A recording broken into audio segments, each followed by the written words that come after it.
आज की हमारी कहानी है मुर्दों की आहट। बिलोरा गांव का कब्रिस्तान बहुत ही डरावना था। कोई भी इंसान रात में कब्रिस्तान के अंदर कदम तक रखने की हिम्मत नहीं करता था और इसका कारण था मुर्दों की आहट। जब भी कोई इस कब्रिस्तान से अकेला आता या जाता था तो मुर्दे इसका पीछा करते थे और वो जैसे ही उस मुर्दों की आहट सुनकर पीछे घूमता था तो वहीं पर उसकी मौत हो जाती थी। बिलोरा गांव के लोग तो कई कहानियां सुनाते थे। अनिल, मेरे मामा जी एक रात कब्रिस्तान के रास्ते से आ रहे थे। वो डरे हुए थे, इसलिए हनुमान मंत्र पढ़ते हुए आ रहे थे। उन्हें कब्रिस्तान के भूतों के बारे में पता था, फिर भी मुर्दों की आहट सुनाई देने लगी तो सीधे सामने देखकर चलने लगे और फिर उन्हें मामी की आवाज़ सुनाई दी और मामी की आवाज़ सुनते ही वो मुड़ गए और फिर मुर्दे घसीटकर उन्हें कब्र में लेकर आए। मनु, तुझे ये सब कैसे पता चला? अनिल, क्योंकि अगली सुबह तक मेरे मामा जिंदा थे। उन्होंने अपने साथ हुआ सब कुछ मेरे पिताजी को बताया और पिताजी ने मुझे बताया। मनु, फिर तो वह कब्रिस्तान बहुत खतरनाक है। राम, ऐसा कैसे हो सकता है? सुना है बूढ़ा मुकेश उस कब्रिस्तान का सालों से रखवाली कर रहा है। मनु, हाँ वो तो है। अगर उस कब्रिस्तान में मुर्दे हैं तो मुकेश अभी तक जिंदा कैसे है? राम, चलो उसी से पूछते हैं।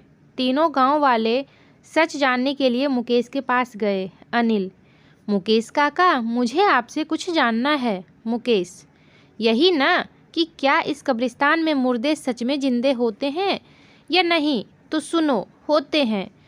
रोज रात इस कब्रिस्तान के हर मुर्दे जिंदे होते हैं और हर जिंदा इंसान का पीछा करते हैं। मनु, अगर ऐसा है तो तुम्हारा भी पीछा किया होगा, तुम कैसे बच गए?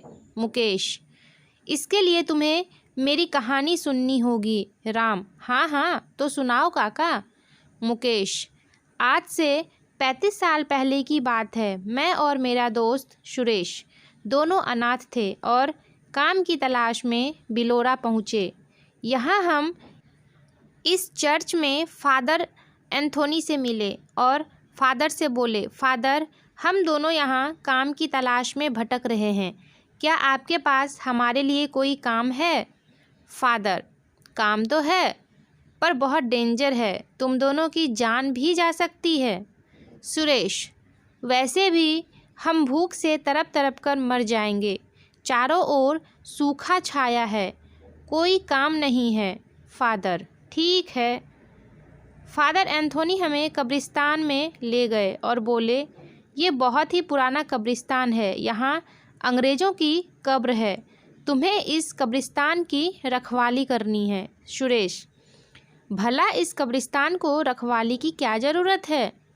फादर, कब्रिस्तान को रखवाली की ज़रूरत नहीं है, पर तुम्हें यहाँ आने से लोगों को रोकना होगा, तुम्हें लोगों की रक्षा करनी होगी। मुकेश, पर कैसे? फादर, इन मुर्दों से।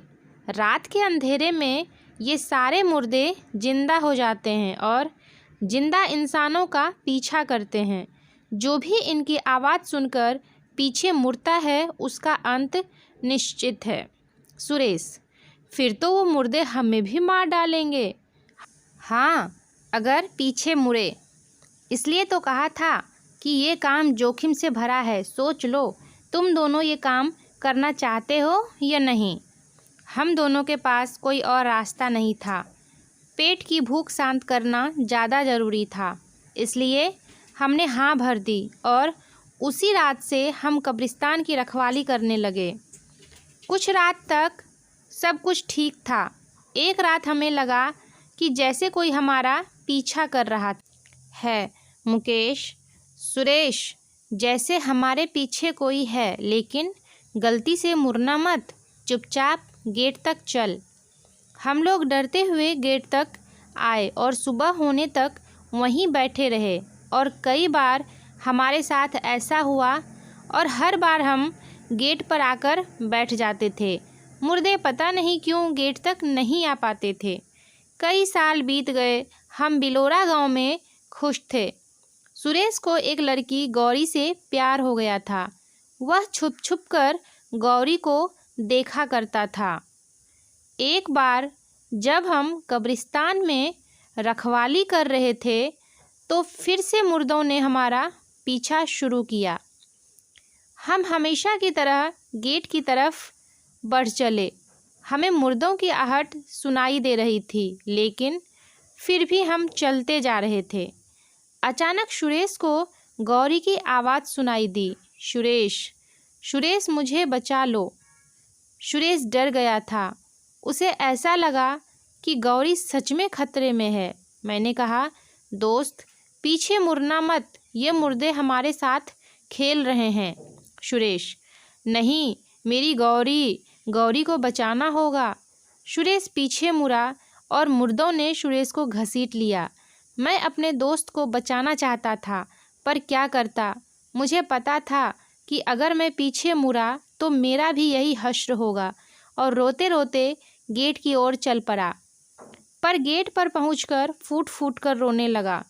सूरज उगते ही मैं अंदर आया और मुझे बस सुरेश की लाश मिली। गांव के लोग, अरे डरपोक, तू चाहता तो अपने दोस्त को बचा सकता था। कायर है तू, कायर। फादर, मुकेश, तुमने जो किया सही किया। अगर तुम पीछे मुड़ते तो वो तुम्हें भी मार देते, और फिर ये सब गांव वाले बोलते कि तुम दोनों बेवकूफ़ खुद अपनी मौत मरे। बस वो दिन था। उसके बाद मैं समझ गया कि गांव के कब्रिस्तान के मुर्दे किसी की भी आवाज़ में बात कर सकते हैं। उन्हें बस शिकार करना होता है। मैं 35 साल से इस कब्रिस्तान की रखवाली कर रहा हूँ, ताकि और आदमी इन मुर्दों का शिकार ना हो सके, पर गांव वाले इसे मनगढ़ंत सोचकर आ ही जाते हैं। कुछ गांव वाले इन मुर्दों का शिकार भी बने, पर मेरी कोई सुनता कहाँ है। तुम लोग मेरा बात हमेशा याद रखना। पहले तो इस कब्रिस्तान के आसपास से तो बिल्कुल मत गुजरना, और दूसरा, अगर कभी वक्त आ पड़े तुम्हें यहाँ से गुजरना पड़े तो मुर्दों की आहट सुनकर पीछे मत मुड़ना। बूढ़ा मुकेश इतना कुछ बोलकर अपने काम पर निकल गया, और यहाँ ये तीनों दोस्त बातें करने लगे। मनु, मुझे लग रहा है ये बूढ़ा मुकेश हमें कहानी सुना रहा है। राम, मुझे भी यही लग रहा है। मनु, आज हम सच का सच और झूठ का झूठ पता लगाकर रहेंगे। आज हम तीनों कब्रिस्तान में आएंगे, और वो भी रात को। रात के वक्त तीनों दोस्त कब्रिस्तान पहुँचे। कब्रिस्तान में अलग ही शांति थी। वो कुछ ही कदम चले थे कि उन्हें ऐसा लगने लगा कि कोई उनका पीछा कर रहा है। राम, पीछे कोई है। मनु, बूढ़ा मुकेश होगा, हमें डराने की कोशिश कर रहा होगा। अनिल, हाँ हाँ वही होगा। तभी पीछे से आवाज़ आती है, अरे तुम तीनों यहाँ। मुकेश की आवाज़ सुनकर तीनों पीछे मुड़े, और मुर्दों ने एक एक करके उन्हें भी घसीट लिया। कब्रों के अंदर सब मारे गए। काश ये तीनों बूढ़े मुकेश की बात सुन लेते। तो फ्रेंड्स, आपको ये कहानी कैसी लगी कमेंट करके बताइएगा। अगर वीडियो पसंद आई तो लाइक और शेयर भी कर दीजिएगा। चैनल पर पहली बार आए हैं तो सब्सक्राइब करके बेल आइकन को भी प्रेस कर दीजिएगा, ताकि मेरे वीडियोस का नोटिफिकेशन आप तक पहुंच सके। तो फिर मिलते हैं नेक्स्ट वीडियो में एक नई कहानी के साथ। तब तक के लिए टेक केयर एंड बाय।